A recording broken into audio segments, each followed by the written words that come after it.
欢迎收看《新闻大白话》，我是主持人翟轩，马上欢迎一下这个阶段加入我们讨论来宾，退役中将帅化明。主持人好，各位观众大家好。国际事务专家赖岳谦。主持人好，观众朋友大家好。台大哲学系教授苑举正。翟轩好，各位观众朋友大家好。好，昨天大家关注的当然就是这个全红婵啊，这个断层式的领先。要用这样的一个形容词哦，为什么这么说呢？因为他的整体的成绩哦，他4跳的成绩比起人家5跳加起来都来得高，真是太厉害了。他还赢过了这个陈玉系39分哦。那看他这样一跳这样子的，还剪成了很多的短影音哦，在网络上面大家看说，哇，怎么都没有看到什么水花哦，真的像一针入水那样子一般精彩哦啊！5跳的成绩总分是421.05，然后晋级了决赛。那晋级决赛的12位选手，其中9人的总分哦，都输给了全红婵超过100分。哇，这个距离拉得这么开哦，所以大家讲说，现在目前呢，全红婵是位居第1嘛，那这个陈玉系是位居第2，应该这一次金银牌稳了啦。那中国大陆呢，其实我们整体来说，我们中国人的体格哦，虽然说没有像西方人高头大马，可是在这样的跳水项目，的确是我们这个经营多年的强项。那换句话说，这个今天大家就是晚上9点钟啊，一起来等着这个全红婵夺金的这一刻。那再来看一下这个张雨霏哦，这次也是拿了非常多面的奖牌。他说哦，已经多到纪念品都不能带回去了，因为奖牌已经塞了很多，占了他很多行李箱的位置了。他拿到第2枚的时候就想说，完了，那怎么有那么大一个盒子，又这么大这么沉哦？所以现在看起来行李拿不回去啦，只能把纪念品给割舍掉了。那当然看到这一次目前这个中国大陆的泳队呢，拿下的这个2金3银7铜这样子的成绩哦。比起上一届的这个东京奥运少了1金哦，但是奖牌数却是翻倍的，也就是说现在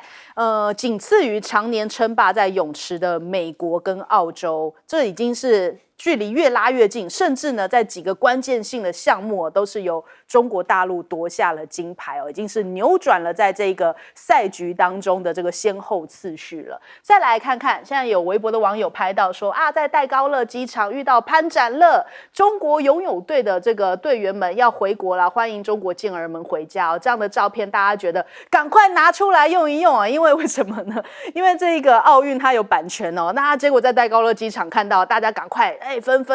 发啊转发呀，要一睹这个潘展乐的这个风采哦，因为他现在真的已经变成了一个中国之光啊，就中国全民都在等待他回来。那的确这一次的这个成绩哦，打断了美国长达40年的垄断，因为除了1980年就是美国他们弃权没有去参加莫斯科的奥运之外呢，就是这一次是扎扎实实真的是被击败哦，那是中国队这样子4名健儿这样打败了美国。我们看到秦海洋就讲说，我们为了要打破美国这个垄断，我们也做到了。那潘展乐还在旁边哦，人家讲说他现在真的是讲话非常的直白哦，现在很喜欢听他的访问，因为他都忍不住要抱怨一下啊，吐槽一下，告状一下，人家要说很可爱、很直爽的一个性格哦，他就直接跟这个秦海洋讲说，哎呦低调一点哦，我们下一届再赢他就行了，不用说出来，就已经说，嘘，我们不要讲出来。其实他这个性格在很多次的访问里面都有哦。今天在微博的热搜榜的第1名是什么呢？是一段这个央视在他去比赛之前的访问，他还告诉央视说，你不能在我比赛前放出来哦，因为我有偷就是留一手哦，你不能让他对手先知道我那么厉害哦。他怎么样呢？他讲说他其实有故意游慢一点，在之前的比赛里面，我们来听一下。就如果我真的游到46秒6、46秒5，那些人的目标肯定是盯着46秒5去游，到时候我要再涨就难了。但现在他们觉得我就只能游46秒8的水平，再要破也就46秒7，就差不多稳定在世界纪录这个。让对手会认为46秒8是我的极限，就算是一个烟雾弹嘛。但是同时也是我必须加倍或者说分3倍的努力去训练，才能够让这个46秒8真正的成为一个烟雾弹。对，他其实还有一段没剪进去，就是说，你不能先播哦，你这个要比赛之后才可以播。然后今天就在这个微博上面，央视就把这一段影片给放了出来，因为比赛结束了嘛。那再来，他这一次的训练哦，他是说这个其实美国教练带他们练，然后他讲说练这个其实没有前途，因为赢不了美国，但是现在被他扭转了。我们来再听一下。马克舒伯特那时候带我们练，就那天我短池200混，我最后一个游了1分57。他跟教练讲的是我练200混可能更有前途，然后说可以不游100字。那个时候我听的就是他说中国人练100字没前途，让我练200混，然后我就练到现在，包括多哈也见到他了，然后我拿着4个金牌跟他炫耀，特意给他指出来那个是100字的金牌，然后跟他说破了世界纪录。这就是天生反骨，就是别人越觉得我做不到，我一定要做给他看。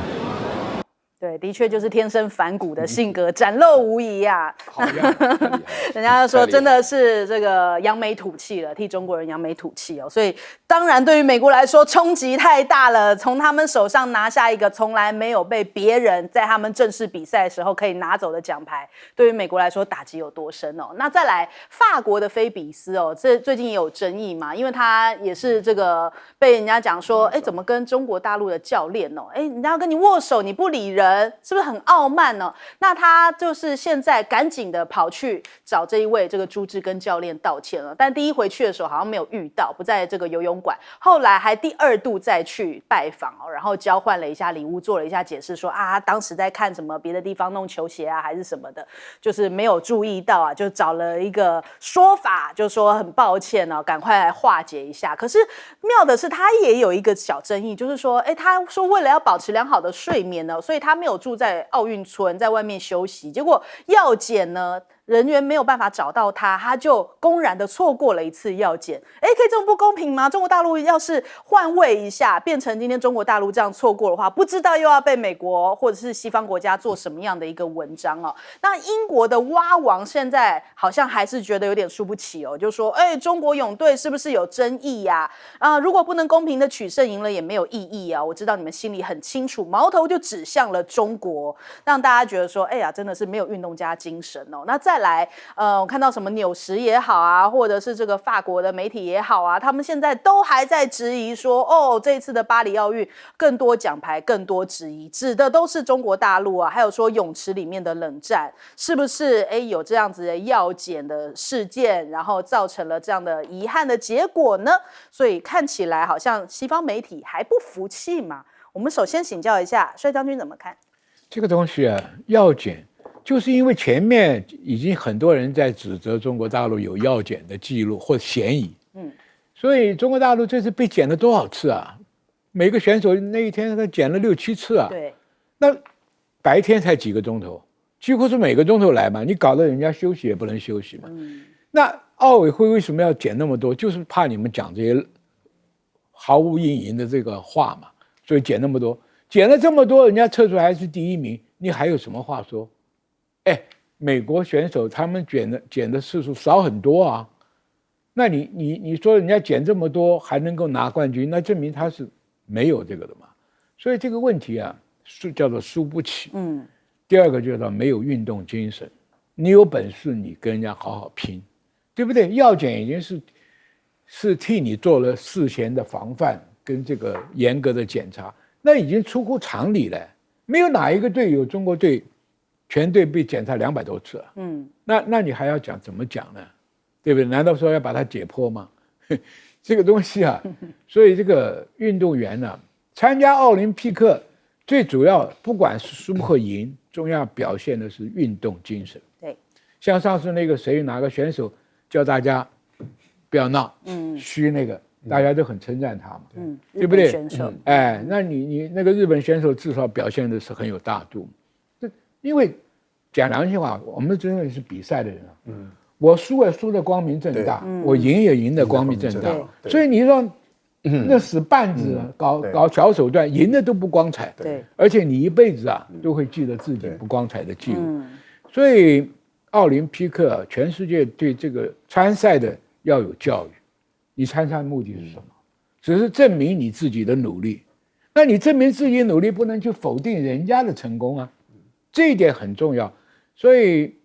比赛不在乎这个开幕式、闭幕式多宣，这个运动精神是普世价值。这一点呢，我想网友也好，英国的媒体也好，应该对他有所批判。要不然你拿什么实力跟人家比嘛？对不对？光说人家作弊，你拿不出证据来嘛？这个还有一点诽谤了，你还没有种说出来就是谁？就在那里跟小媳妇怨叹一样，没出息。好，我们来请教苑老师。这次这个大陆的游泳队啊，跟水相关的表现的实在是没有话讲了。先讲讲全红婵啊，他这个是一个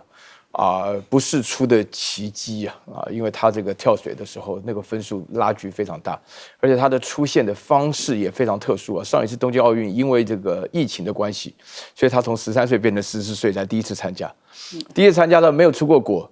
家里环境不好实际上呢，他旁边的现在那个陈芋汐张家琪，他通通不认得。不认得任何人，那时候头发跟男生一样，还是个小黄色的，在水里泡了太久的缘故，然后呢，一下子在东京就得到了金牌大家就非常惊艳那么今年的话呢，从这个原来社恐，现在变成话多的个要命就是说什么小巴黎拿捏的这个整个观念，我个人是觉得说是真没有话讲，因为简直超乎了一般的认知。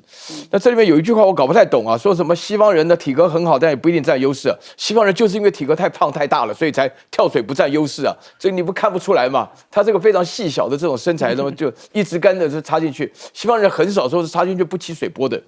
那个潘展乐更不得了潘展乐真的很不得了，因为他自己强调这个整个大陆的游泳队其实说句良心话，我坦白讲这个被这个检验这么多次的结果，使得大陆的成绩受到影响非常大因为当初的话呢，那个菲尔普斯的话，他只要游得快的话呢，水中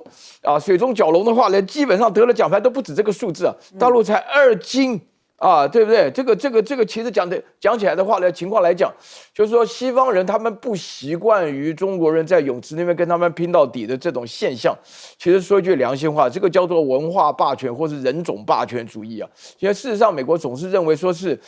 他们自己的话呢，在泳池当中是称霸的地位，就不容被取代的。而且最重要的是，中国这2块金牌的话呢，都破世界纪录那个男子100自由式当中的话呢，那个潘展乐破世界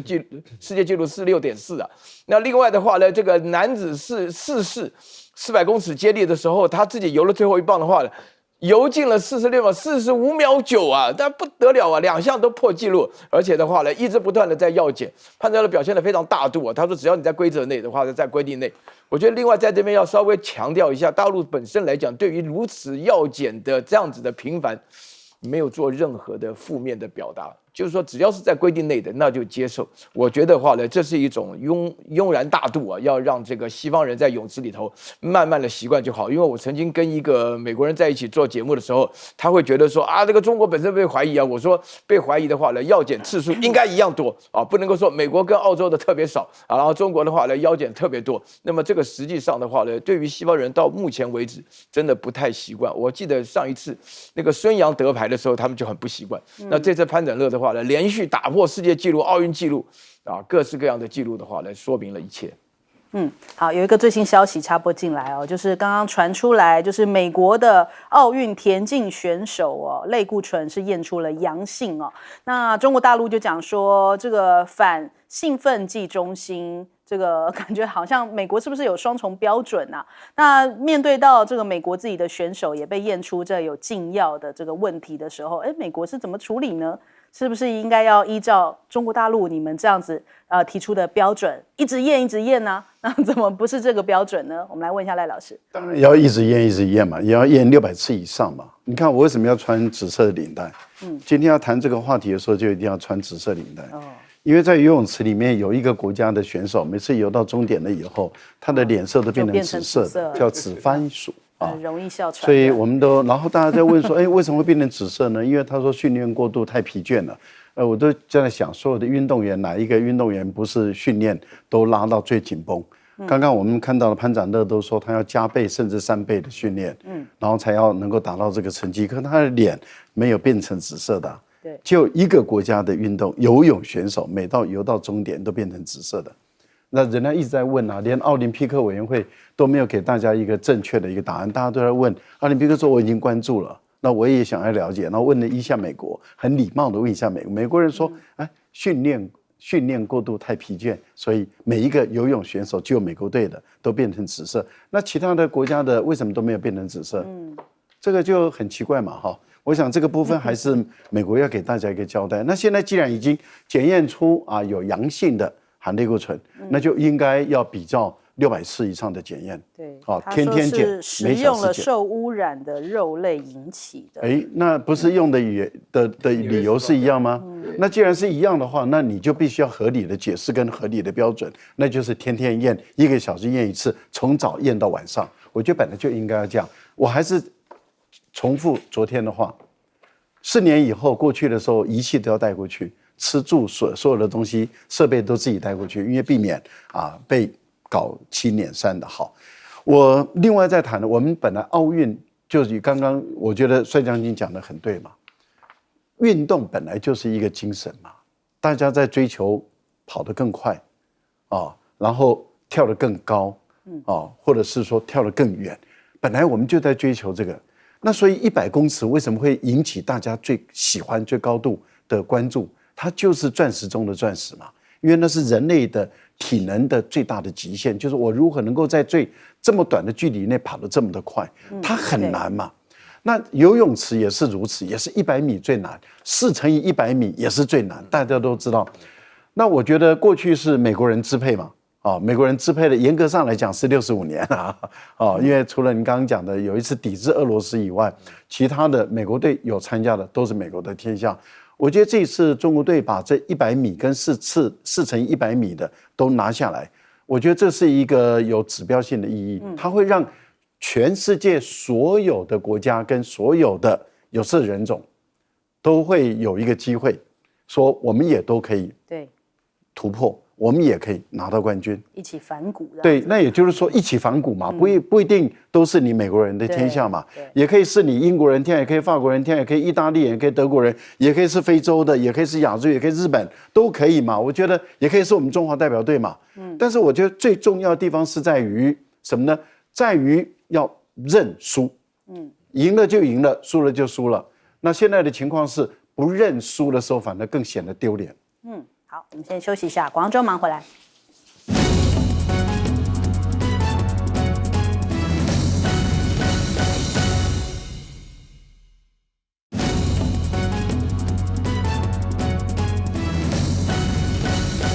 吃的力量大。欢迎回来，新闻大白话。紧接着我们来关注一下这个美元美股是不是出现了这个崩盘的这样的一个讯号出现了？特别是我们看这个昨天纳指又跌了，然后还有辉达还领跌跌幅超过了14%。道琼呢是下跌了2.6%，然后 S&P 指数是下跌了3%，然后纳斯达克指数也下跌了3.3%，但是跌幅其实都蛮深的一直跌啊。那超微呢是跟这个NVIDIA 都是跌超过14%，连 Tesla 都跌了10%，花旗高盛美银也都跌了4到7%左右那苹果甚至跌幅也是到达了1%左右波克夏呢，他在第2季的时候就对苹果的持股减半，也是一个大家被讲成说黑天鹅的一个讯号。那美股的7巨头指数通通下跌了9%，也创下了2015年来最大的跌幅，甚至有一些外媒讲说这是美股迎来2年来最糟糕的一天。但是就在美股大跌之前，竟然有这样的一个报道说，辉达的黄仁勋卖股他在7月份的时候套现了3.2亿元，然后6月份他其实也有卖出一些股票，所以到目前为止他已经大概套利了5亿美元左右，还不止他他们董事会成员也有卖出一些相关的股票。人家讲说，这难道是一个什么样的一个讯号吗？为什么他自己会卖他说，其实他在今年2、3月的时候就已经预告，他从6月开始要陆续，因为大股东你要卖股的话，要先昭告嘛，就是要说你接下来有这样的动作。可是呢，人家也会把它做一个这样相关的联想，说，是不是的确就是因为辉达他们新的这个 AI 晶片出了问题，所以你才会先有这样的动作呢？现在市场上面又开始做一些这样的一些恐慌联想啊。那再来我们看一下全球的股市出现恐慌杀盘，5大利空恐怕引爆这样的一个骨牌效应哦。那包含了像是市场的杠杆化，还有这个日元升值哦导致的利差交易平仓，还有对于美元经济恐怕会硬着陆的一些这种疑虑，辉达这些热门股的崩盘哦，还有这个巴菲特股神这个重砍了这个苹果的持股，还有中东的冲突升温，都变成现在的不确定因素啊！好多只黑天鹅在天空中飞啊，造成了全球的不安。那美股的恐慌指数啊，我们叫做 VIX 指数呢，也是飙升近2倍哦。它在5号的时候一度飙涨到181%哦，所以反映出来，这就是美国现在目前就业疲弱以及失业率涨到了这个3年新高啊，可能就是接下来美国的这个经济不看好的一大主因。那美元指数现在也是跌到了今年以来的新低。反观人民币对美元哦，这个在岸价它盘中升到最高是7.11元，也是站上了今年1月2号以来的一个新高。而且美国2年期的美债殖利率也暴跌了10个基点。所以总之我们现在看到的都是一些负面消息，都是一些警讯了，好像美国的经济在往下的讯号。那就牵动到美国的选举哦，因为马上11月份就要选举了。那看看现在大家聚焦说贺锦丽的副手应该就在这1、2天要赶快的公布出来吧。路透社讲说，现在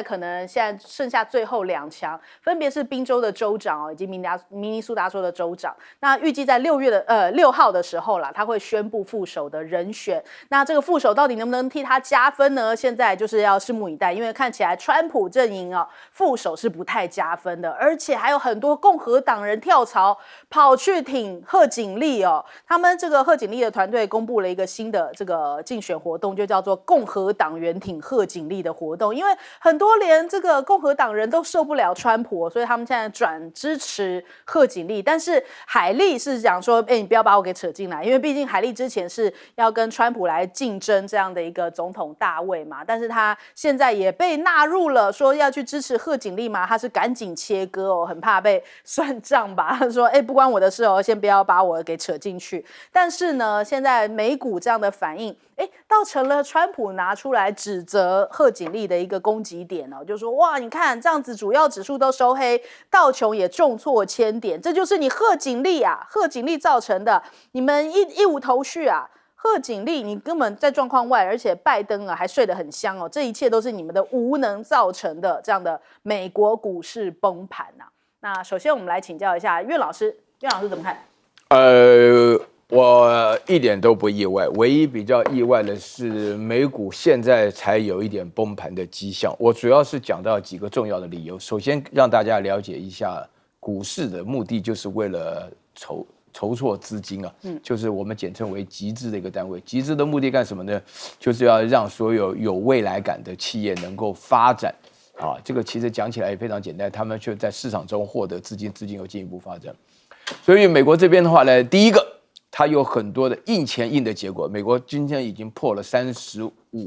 万亿的这个债务，有这么多的钱，它必须要涌向股市。然后第二个的话呢，就是呢，美国的这些企业当中的话呢，大家过度都听到 AI 这个名词啊，只说 AI 的好，不说 AI 的坏。AI 的坏什么呢？用电量过高。有没有突破呢？甚至于出现很荒唐的感觉。一方面强调环保，另外一方面，所有的这些大公司都要自己搞核能厂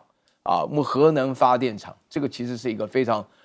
不合理的一个做法。那么实际上的话呢，就涉及到 AI， 就是包含那个 NVIDIA 的话呢，它本身来讲到他们各方面的这个 AI 的芯片。然后第3点的话呢，就是整个美国的趋势未来的发展，它的利率太高，根本就不适合这个他们的生产业的发展。那口号非常的矛盾，上面讲说是要把什么制造业拉回来，所以停止了国际贸易，逆全球化什么讲一大堆，然后底下的话呢又说明了自己的话呢本身又需要鼓励这个财经市场什么钱多的要命什么。那所以说这里面所共同构成的一个结果，这个结果的话呢，其他的不要讲那美元本身来讲的话呢，有很多位置，相较于中国来讲的话，那其实我也不会太意外，人民币会上升呢。虽然的话呢，人民币的话呢本身，因为人民币本身它自己有多重保护嘛，离岸人民币跟在岸人民币的话呢之间，它们的价格是不一样的，是为了做外汇管制上的一种保护措施。而这种保护措施呢，实际上呢会阻碍它的这个流通性，但是在这种流通性的情况下，人民币甚至在涨幅的这个速度非常迅速而且威猛。所以在这种情况下，7.115的话呢，这个数字当然并没有维持非常久。我今天上午特别看了一下，那么人民币本身来讲的话呢，要升值，要带动 A 股，要带动这个整个大陆的一个经济发展。目前为止，我觉得危机并没有像想象中那么简单。但是我觉得比较明确的讯号是，美国自己的经济，尤其是它的财经市场所面对的压力是非常大的。而且最重要的一个地方就是说，美国自己内部的话呢，在发展当中，除了所谓的高科技股以外，它其实没有什么特别的制造业的工业，所以在这种情况下，如果美国的股市遇到了这样子的一个情况，今天的情况的话呢，亚洲地区的股市的话呢，陆陆续续日韩台湾都有恢复的趋势，但是美国是昨天晚上还是维持了下跌的这种情况，所以说你可以看得出来，那美国目前为止的话呢，它其实除了股市除了财经以外，它面对了3大威胁了。第一个威胁就是说，中东的战事会把美国拖下来。然后第二个威胁的话呢，自己国内的选举的话呢，彼此之间的话呢，造成了分裂严重。然后第3个趋势的话呢，就是美国的话呢，从来不认输，认为自己的话呢，还是有足够的能力来认同自己想要做的做法。那么这3个因素，再加上我前面讲的有关于美国财经市场的话呢，他们彼此之间构成了一个共振效应会使得美国本身的市场的话呢，至少的话呢是处在一个非常不确定的状态。我要让大家了解一下，其实财经市场最害怕的因素，倒并不是我刚刚前面讲的这些什么印钞票什么，或者说是这个生产业不足，最害怕的是不确定因素。美国现在有太多不确定因素了包含对内对外都有非常多的不确定因素。所以我自己感觉到，我目前为止遇到的所有跟美国比较熟的人，原来的话呢，在暑假期间他们回来的时候，感觉上永远是信心满满。可这一次的话呢，回来的人不多，大家可以问周遭的人，原来住在美国，现在暑假期来回来过假期的人不多。然后同时的话，我少数部分遇到的话，他们对于美国自己的发展都是摇头叹息，都不晓得该怎么办好。尤其是原来我们住在一些很羡慕的，我原来最羡慕住在北加州的人，现在他们讲到旧金山的时候，真的不晓得该怎么形容了。这可以看得出来一些。好，请教帅将军。这个股市就是心理上的一个赌博了。那 AI 跟这个高科技在去年前年已经被炒得好像是很高很高。但是问题的疑问也出来了，凡是买股票的都知道，哎呀，逢高我要出手，又舍不得它在涨，就在悬在那里。对，这个东西一旦这个刚刚苑老师讲的不确定因素多了以后你像这个人的心理这样挤兑一样的嘛。对，听说有人去了，我卖了，我也赶快卖吧，一个跟一个。我就想到我在官校的时候，我们吃饭了，从来没有说饭不够吃的，但是只要有一个人吃到最后，我们大家快饱了是吧？他拿那个木勺子敲那个桶，痛，每个人都想到我再去舀一点，所以这个就是心理作用。所以你看黄仁勋大概心里有数。他就前几个月就开始在卖，这个有点像内线交易一样，因为你自己知道，因为什么？美国宣布大陆的市场不能去嘛，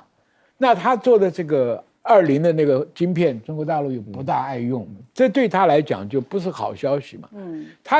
在大陆赚那么多钱，你禁止我去，我就做一个降阶的晶片，晶片如果也有瑕疵，中国大陆又不买。这个当然对他有伤嘛。任何一个公司20%的收入，不是一笔小的。对，所以他事先把股票抛了也是对的嘛。所以这么多不确定因素一来，大家都知道苹果是暴利吧？对不对？那这个厂又在印度，又在越南，又在这个我们那个歌泰明那个厂换来换去，所以这些东西都属于不确定因素。再加上现在中东战争一搞。大选的这个不确定，因为川普为什么要攻击这个 Harris 呢？因为他不懂经济嘛。那川普就仗着我是商人，我懂经济啊，所以就拿这个就来挑对方的弱点来打嘛。那贺锦丽又拉到以前共和党不同意川普的海里来，海里说：“哎，千万不要惹火上身，我会被共和党的党徒给打死，对不对？”所以这个东西你看啊，现在在选举在乱，股市在乱，金融在乱。所以你看巴菲特也卖啊，对，这些都是鼻子比较灵敏的。我们是只有看了崩盘了才想到要卖，来不及了。他们是先行指标啊。来问一下赖老师。对了，美国的经济成长在这几年确实都并不理想啊，但是美国的这个通膨却一直在成长，然后美国的本身的公债也一直在发行，政府的公债的负担越来越大，印钞票印越来越多，所以股市就不停的在追高。那股市一直在追高的时候，很多的专家已经一直在预言、在提醒，说太高了，太高了。可是大部分人都舍不得卖，因为看起来还在高，所以一直不停的追高的情形下，那现在总算到了一个点了，那现在的整个经济面看起来是很不理想的，财报出来了，财报陆陆续续出来，尤其是美国的这些高科技的大厂，像英特尔等等的，他们出来的结果是如此的不理想的情形下，那这个追高已经到顶了，就出现了这种恐慌性的这个卖压。这种恐慌性的卖压就造成了恐慌性爆表，但是长期来看，美国的经济并不理想，但是它目前来说并没有出现这种断崖式的这种经济的崩解。例如说，美国的美元没有在崩解中没有快速的崩解。美国的政府的公债虽然日本、大陆等等都在减持，但是也还没有到这个主权的就是说，例如说它的债信的危机也还没有到政府破产，政府已经多次的被警告说很有可能会破产，但是还没有到宣布嘛，那这样的一个情形，我觉得是这一两天的反应是情绪性的反应比较多，就跟台湾一样，台湾也是情绪性的反应比较多，可是台湾我觉得在今天的反弹，这个是技术性的一个拉回，我个人还是提醒台湾的投资者风险意识还是要高一点，因为这种技术性的拉回，要特别留意。为什么？因为看起来好像都是全指股有在拉回，其他的并没有出现这种拉回的现象，甚至还有的非全指股跌得更惨。这代表什么？代表就是说我们不能排除，但我没有证据了，我们有没有人介入了？例如说有没有人进去护全指股的盘？那这点我们不知道，要等到之后这个赖清德政府他们在公布，看有没有护盘，我们不知道。但是美国的情况，我觉得恐慌性的这种报表会慢慢的缓和下来。那一旦缓和回弹的可能性有，不过长期来看，美国的经济确实不好。那因此呢，如果你是做比较长线的投资的，我觉得对美国要谨慎一点。另外，既然政治干扰减少了，美联储会依照客观的经济规律办事，因为拜登不连任了嘛。那这样的情形，我觉得美联储回到经济规律办事的话，我们就能够看到美国的经济的体质到底是好还是不好，那就会慢慢的透明化了。好，我们先休息一下，广告之后马上回来。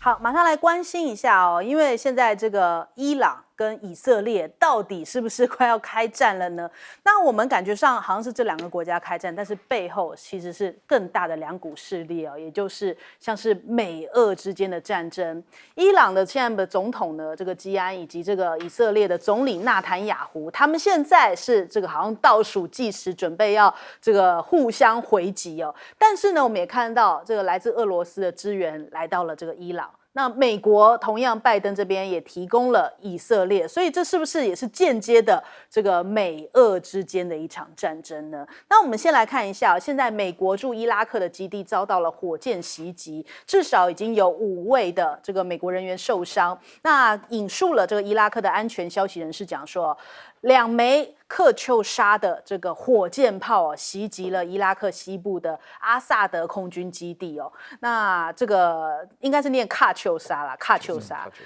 莎。那这个喀秋莎，大家当然直接联想就会想到这个俄罗斯嘛，俄罗斯是不是从这边提供过来的，落入到这样的基地内哦？那目前尚不清楚这样子的攻击是不是跟这个伊朗威胁报复以色列有关。那再来呢，这个俄罗斯的国安会秘书长绍伊古呢，他现在访问了伊朗，也说，承诺要军援、雷达还有防空系统作为伴手礼哦，向他们提出了一些军援，那所以感觉上面俄罗斯站队了，现在已经站到了伊朗的这一边哦。那美国也有回应啊，美国现在也要提供这个以色列航空炸弹哦。我们先来看快讯，讲说现在以色列的国防军表示，已经有大概15枚的火箭弹从加萨地带射向了以色列哦，也就是说，不只是有它是双面作战，不只是有跟这个伊朗这一边的冲突哦，跟这个加萨的也还在进行当中，而且他们的这个军机哦，现在还飞越了黎巴嫩首都的上空，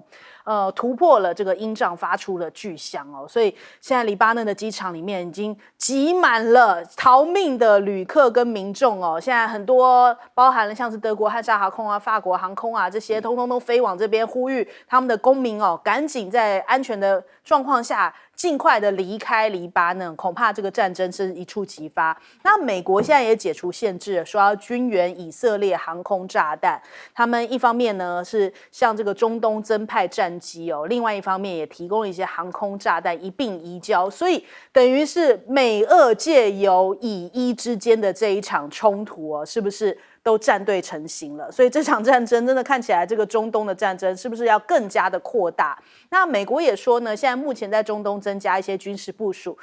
为的是要缓和紧张的局势，但真的是缓和呢，还是让它更加升温，不得而知哦。不过我们来看看，现在在这个美国，他们自己本身呢，也是要严防这个局势失控，因为以色列已经跟伊朗还有其代理人已经展开了多线的战争了，所以美国到底应该要怎么样踩刹车呢？川普现在跳出来讲，今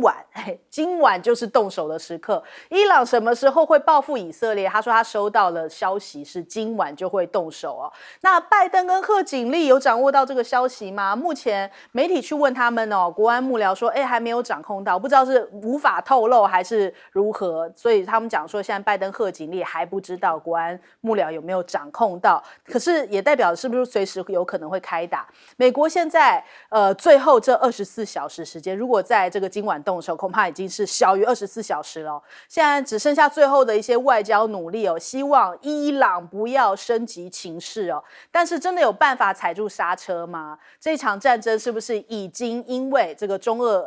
美俄两国的加入哦，现在变得好像不得不战，或者是已经箭在弦上不得不发了呢？那我们看看，现在还包含了这个加萨这边，你看到以色列的这样的一个右派的部长讲说，加萨200万人饿死也很合理啊，但是就是因为国际社会不让哦，这样子没有人道主义的话，他竟然可以对着媒体说出来，恐怕这场战争还有的继续。我们先来问一下帅将军怎么看？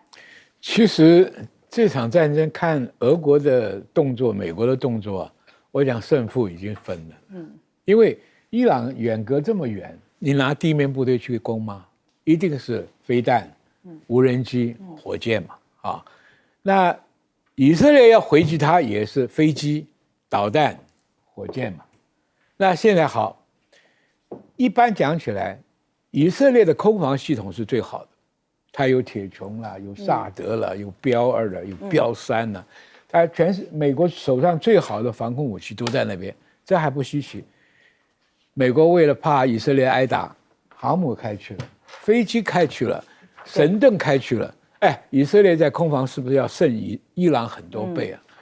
那美国也很坏啊，不但不让伊朗能够打它，还提供叫做巡弋炸弹，就是一个老炸弹装了一个翅膀啊，可以很远的飘下来攻到你伊朗的本土。虽然不如精密的导弹的那么准啊，但是因为是老炸弹的这个装药量都很大。至少制造了这个杀伤力跟恐怖性很强。那我们回过头看伊朗，伊朗的导弹并不是像俄国那么精良啊，它也有伊朗的无人机，有伊朗的导弹，但是能不能突穿以色列是有问题，反而会被以色列的空军导弹跟这个会飞的炸弹，就巡弋炸弹，攻击，所以俄罗斯赶快就提供你防空武器。这个你看他提供的项目，我就知道你的弱点在哪里。因为你的雷达不行，你就没办法侦测。对，你的反飞弹的飞弹能力不行，你就没办法防拦。对，你看啊，叙利亚打了10几发的这个卡秋莎，卡秋莎是很古老的东西，是2次大战的东西，被拦截了15枚，只有2枚进去，对不对？那你的杀伤力就比较差嘛。那今天讲起来，叙利亚这个跟这个叫什么真主党，真主党，黎巴嫩的攻击力都不强嘛。那国力最大的是伊朗嘛，装备也是伊朗比较好嘛。但是伊朗的军队并不强嘛，它分革命卫队，分这个国防军，革命卫队是由他的这个教主来掌握的，钱很多，装备比较好，但是不是正规军反而不行。所以这场仗，各位看会很热闹，烽烟四起，4边都在打，但是没有决定性的战果。就是说，伊朗的报复手段达不到他报复的程度。但是我担心的是，恐怖主义会再起来。正面的力量打不过你，在你家里面搞这个东西，不一定搞以色列，你美国支持他，我搞你美国；英国你支持他，我搞你英国，这都有可能。因为摆明了我是实力上打不赢你嘛，你的防空系统这么好，我没办法突穿，你可以突穿到我，伊朗会被突穿，伊朗会被炸，所以这个讲起来是很热闹了，所有阿拉伯国家敌忾同仇啊，大家去对他动手，但是没有一个主战兵力可以让以色列，但是可以把以色列消耗的差不多。以色列会变很穷，35万后备军人，8万家公司已经倒了哦，在5-6个月以前倒了，再增35万后备军人，你靠科技业吃饭的以色列收入会很惨。对。所以完全靠美国人支持，美国人讲是讲要，你根本管不住纳丹雅胡了。纳丹雅胡已经不甩你拜登了，拜登你 care 你的选战，我在乎我是不是能够最后抵定巴勒斯坦的问题。我不能做一半啊，做一半，今天全世界都在骂他不人道，他也咬着牙把它做完，做不完，纳丹雅胡自己身败名裂，他就会被自己内部斗争斗死。所以这个问题，我跟你讲，纳坦雅胡不会歇手的了。所以那个官员讲的，右派部长讲的，连饿死人的话都说得出来啊，可见犹太人有多狠啊！真的，我现在才慢慢同情了。我说当年希特勒他们为什么反犹太是有道理的。反犹太的不只是德国哦，那个时候欧洲很多国家反犹太啊。反犹太原因什么？他太让人家讨厌了，钱你拼命赚。抠门抠得要死，德国明明打了胜仗，还被那个犹太割地赔款，所以才会引起德国那么恨犹太。大家有时候爬出这个历史看，很多事情都有前因后果的。好，来请教赖老师。中东地区的战火当然会影响全世界的经济发展，也会影响到股市啊，也会影响到你我之间的口袋。因为道理很简单，就是那个地方还是一个最大的产油区。所以，如果它的战火蔓延开的话，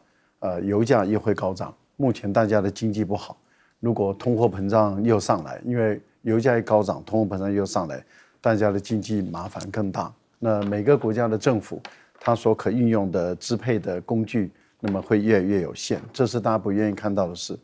伊朗在这一次它已经定位了，就是说它定位是对于以色列是惩罚性、报复性的攻击。所以是以军事目标为主，那么不会去打平民百姓，而且他是有节制的，他不会希望战争扩大蔓延，这已经定位了。但他一定要报复嘛，那一定要报复，所以他一定要采取军事行动。至于什么时间，那当然特朗普的评估是，还有拜登政府的评估，原本是认为是礼拜1跟礼拜2就这2天。那如果到今天晚上还没有打的话，那这个他们的情报评估就错误了。以色列的评估是12号、13号，就是下礼拜。那当然不知道是以色列的情报正确，还是这个拜登他们的情报正确，那就是美以之间的情报在较量，这是第一件事。第二件事呢，就是对于伊朗来说，它既然是要报复性的一个动作，那就是以军事目标为主，所以它的导弹的打击是要精准的，要避免伤及无辜。这样的一个情形下，它必须要去做更多的军事上的部署。那做更多的军事上的部署，在这个动作的过程中，以色列已经扬言说他要先发制人，那这个就不对了。那我们希望他这个是一种情报战，就是说故意吓你，说我知道你会使用哪个基地，所以我会先去打你，然后去探听伊朗的情报这样的一个情形。那问题就在于，如果以色列真的这样做，以色列到人家家杀了人，杀了人家的客人，然后又说要先发制人，在伊朗还没有采取行动之前，你就先把人家打了，这个就是一种攻击性、侵略性的行为，这很不应该。我希望以色列只是一个虚张声势而已，只是想要去刺探伊朗，说他以为他的这个军事动作的情报被掌握，所以改变他的作战计划，那用这个来探听情报。我希望是如此，我很不希望他是真的要这样做。但是普丁这一次派他的绍伊古到伊朗有意义的，他补伊朗的短板。我想这一次大家都看得很清楚，雷达能够侦测隐形战机的雷达，还有防空系统。对，未来S300或者S400如果运到伊朗去的话，那伊朗的防空的能量将会大大增强。好，来请教岳老师。伊朗的策略非常明显啊，因为太丢脸了。伊朗在7世纪的时候生出来血旗的时候，就是要做全面的报复啊。最近4年生了几次血旗？生了4次。伊朗这个重要的什么苏拉曼尼啦，什么核能专家啦，通通都被美国干掉了，被以色列干掉了基本上的话呢，生了血旗也没有用。那这次实在是太丢脸了。因为我们得到的消息的话呢，就会发觉伊朗真的是国家内部的这种自己内部泄密的结果，让他们自己简直是没有办法再有面子撑下去了。因为我听到这个消息更可怕，就是说是那个哈尼耶的本身这个床底下的炸弹放2个月了。你知道他去干嘛？他去因为伊朗的新总统选上，伊朗为什么选出新总统？因为旧总统的飞机失事。如果说这个炸弹放了2个月的话呢，那就表示说以色列的情报部队做得太好了。对于早就预测到这一连串的影响，这你觉得伊朗丢不丢脸？我告诉大家，现在伊朗要做的事情其实有2个方面，他会第一个把这个战线拉长，给你感觉上讲得很凶，实际上我承认伊朗没有这个能力对以色列加美国构成任何实际的威胁。一方面是距离隔得很遥远，再者是武力差距非常大，还有一个是经济的实力不行。伊朗现在通货膨胀16000%那么开什么玩笑？就基本上的话呢，老百姓吃饭都有问题了，哪有办法打仗？所以说这个实际情况就是他要把这个战线拉长，然后用他的代理人战争的话呢，对以色列构成很大的困扰。另外他要做的事情就是要开始联络。现在初步的联络的话，我必须强调，目前为止的话呢，我们整个报道当中没有看到任何中国的出现只看到俄国就是美国什么，因为中国有意要回避这些事情，因为这个事情太麻烦了。为什么会搞这么大呢？因为以色列的总理纳坦尼亚胡是故意要拉美国进来的，请大家要注意这个纳坦尼亚胡人在华盛顿演讲的时候就已经策划好这一次这个暗杀的行动。